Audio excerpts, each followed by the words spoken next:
Bharatiya Janata party जिस तरह से शराब घोटाला कर रही थी, हम हमेशा कहते थे सत्य की जीत होती है। खबरें दिखाई जाती थी केजरीवाल भ्रष्ट है, केजरीवाल भ्रष्ट है।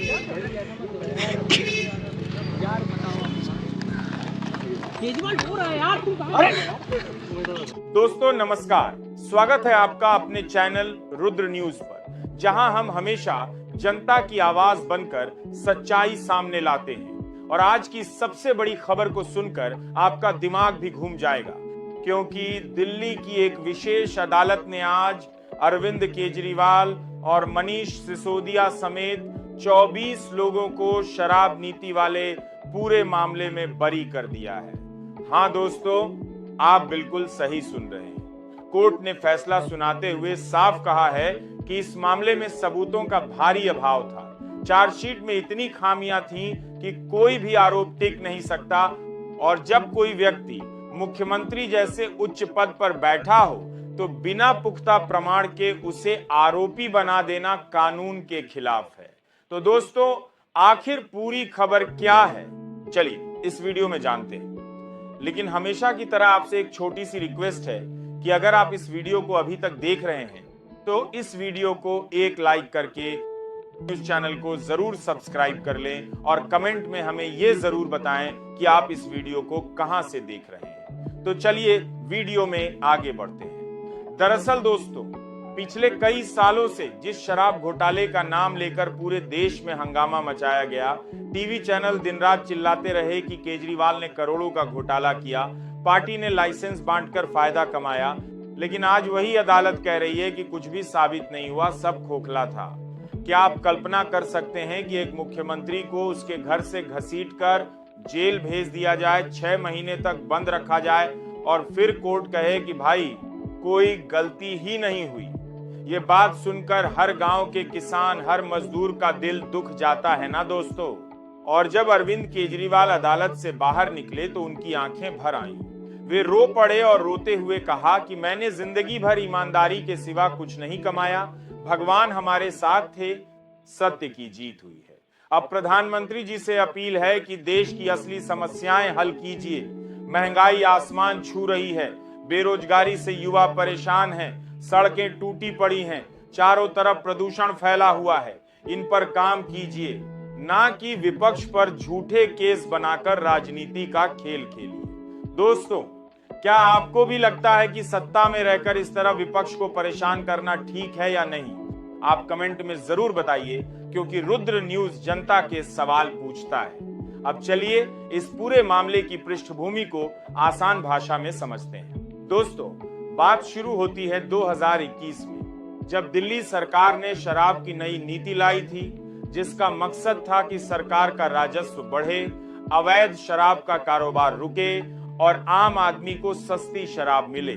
लेकिन कुछ समय बाद ही आरोप लगने लगे कि इस नीति में गड़बड़ी हुई, लाइसेंस बांटने में पक्षपात हुआ और इससे दिल्ली को करोड़ों का नुकसान हुआ। आरोप यह भी था कि आम आदमी पार्टी के नेता और उनके करीबी इसमें शामिल थे। लेकिन अब कोर्ट ने एक एक करके सब खारिज कर दिया है। कहा कि कोई मनी ट्रेल नहीं मिला, कोई गवाह नहीं मिला। जो बातें चार्जशीट में लिखी गईं, वे गवाहों के बयानों से मैच ही नहीं करती थी।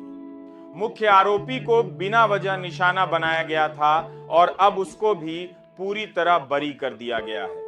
दोस्तों, यह फैसला सिर्फ 2 नेताओं की जीत नहीं है, बल्कि पूरी आम आदमी पार्टी की जीत है। क्योंकि जब उनके टॉप नेता जेल में थे, तब भी पार्टी टूटी नहीं, कार्यकर्ता डटे रहे, जनता का समर्थन बना रहा, और आज साबित हो गया कि सच्चाई हमेशा जीतती है। लेकिन सवाल उठता है कि फिर इतने लंबे समय तक जेल क्यों रही?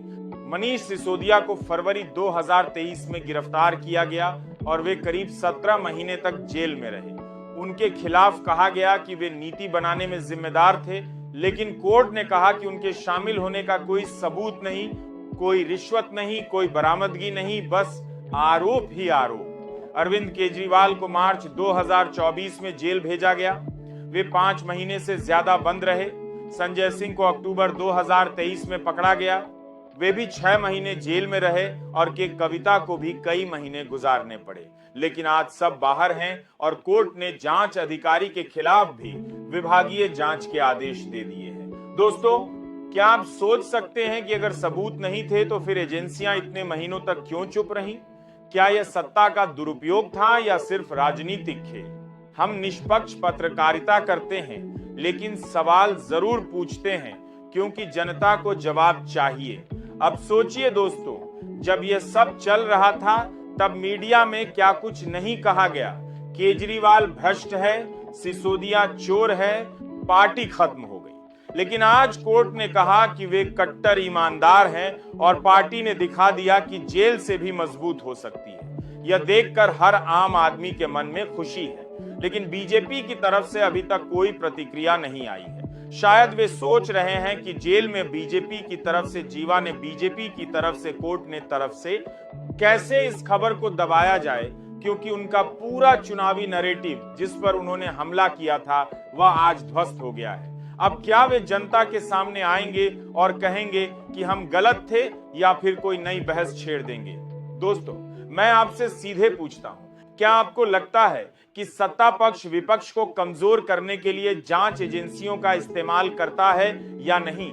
यह सवाल हर गांव, हर शहर में उठ रहा है और हमें सोचना होगा कि लोकतंत्र में ये कैसे चल सकता है। अब आगे बढ़ते हैं और देखते हैं कि इस फैसले का देश की राजनीति पर क्या असर पड़ेगा। दिल्ली में आम आदमी पार्टी पहले से ही कई लड़ाइयां लड़ रही थी लेकिन इस जीत के बाद उनके कार्यकर्ता और ज्यादा जोश में आ जाएंगे। शायद आने वाले समय में उनकी ताकत बढ़े। लेकिन बीजेपी के लिए यह बड़ा झटका है, क्योंकि उन्होंने इस मामले को हथियार बनाया था और अब जनता सोचेगी कि क्या वह सब झूठा था।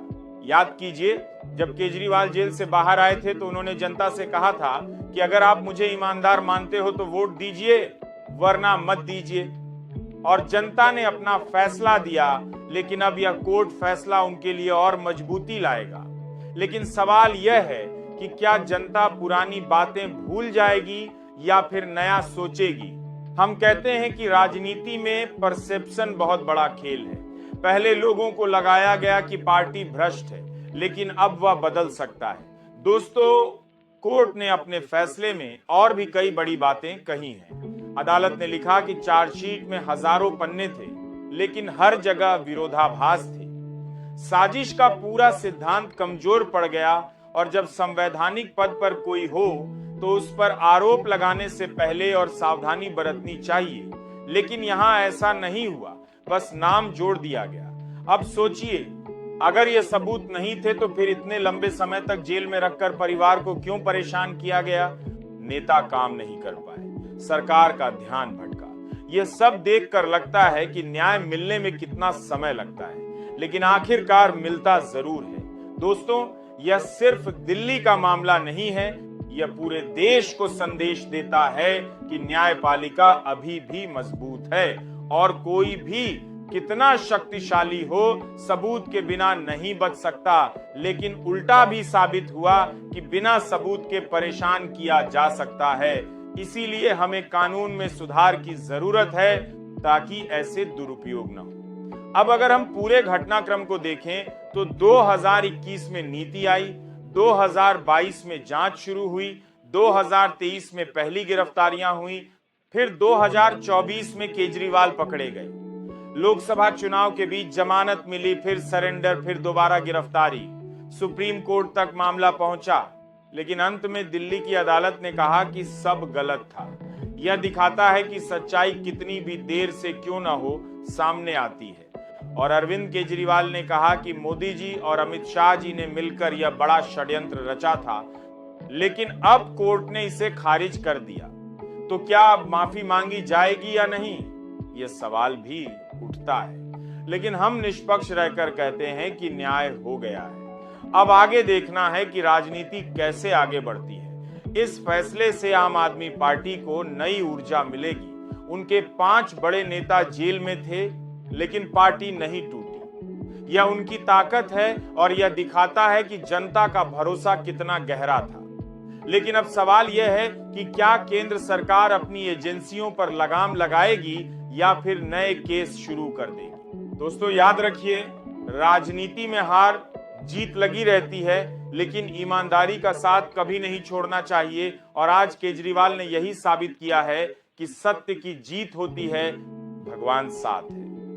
अब अगर हम पिछले कुछ सालों की घटनाएं देखें तो कई बार ऐसे मामले आए जहां विपक्ष के नेताओं पर आरोप लगे लेकिन बाद में साफ हो गए। लेकिन यहां तो सीधे मुख्यमंत्री को निशाना बनाया गया। यह सोचकर हैरानी होती है कि सत्ता कितनी अंधी हो सकती है, लेकिन न्यायपालिका ने अपना काम किया और हमारी अदालतों पर जनता का भरोसा बना रहा। दोस्तों, इस फैसले का असर दिल्ली की सड़कों पर भी दिखेगा। आम आदमी पार्टी के समर्थक जश्न मनाएंगे और विपक्ष सोचेगा कि अब क्या रणनीति बनाएं। लेकिन हमें देखना है कि असली मुद्दे जैसे शिक्षा, स्वास्थ्य, बेरोजगारी पर क्या होता है, क्योंकि राजनीति सिर्फ आरोप प्रत्यारोप से नहीं बल्कि काम से चलती है। केजरीवाल ने भी यही कहा कि अच्छा काम कीजिए, सत्ता हासिल कीजिए, लेकिन झूठे केस मत बनाइए। अब मैं आपसे एक और सवाल पूछता हूं, क्या आपको लगता है कि इस तरह के फैसले से देश में लोकतंत्र और मजबूत होगा या फिर एजेंसियों का डर बढ़ेगा? सोचिए और कमेंट कीजिए। दोस्तों, अब बात करते हैं कि इस फैसले से क्या संदेश जाता है। पूरे देश को यह संदेश है कि सत्य की जीत होती है और जनता सबसे बड़ी अदालत है। लेकिन फिर भी कई सवाल अनुत्तरित हैं, जैसे इतने महीनों की जेल का हर्जाना कौन देगा, क्या जांच एजेंसियां जवाबदेह होंगी या नहीं। ये सब सोचने वाली बातें हैं और रुद्र न्यूज हमेशा जनता की तरफ से इन सवालों को उठाता रहेगा।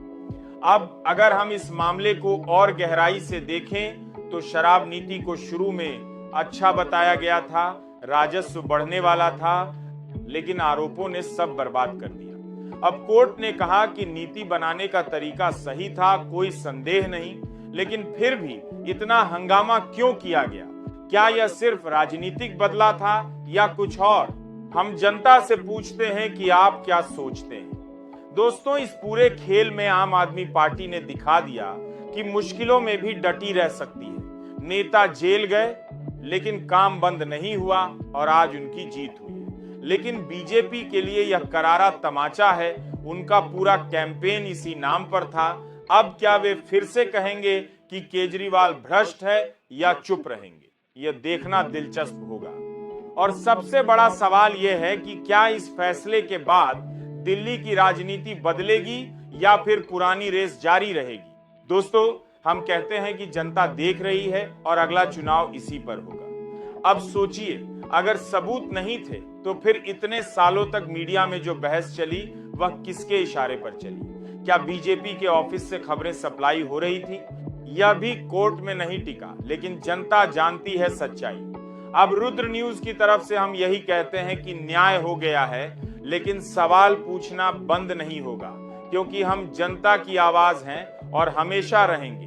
दोस्तों, इस खबर पर हम और भी विस्तार से बात करेंगे, लेकिन फिलहाल आप सोचिए कि सत्य की जीत हुई है और ईमानदारी का साथ कभी नहीं छूटता। यह था आज का वीडियो, जहां हमने इस फैसले की शुरुआत, कोर्ट के फैसले की मुख्य बातें, पृष्ठभूमि और शुरुआती विश्लेषण किया है। अब अगर आप अगला वीडियो चाहते हैं तो बताइए, हम और गहराई से बताएंगे कि इस फैसले का राजनीतिक असर क्या होगा, देश की न्याय व्यवस्था पर क्या प्रभाव पड़ेगा और आम आदमी की जिंदगी पर क्या असर होगा। लेकिन याद रखिए,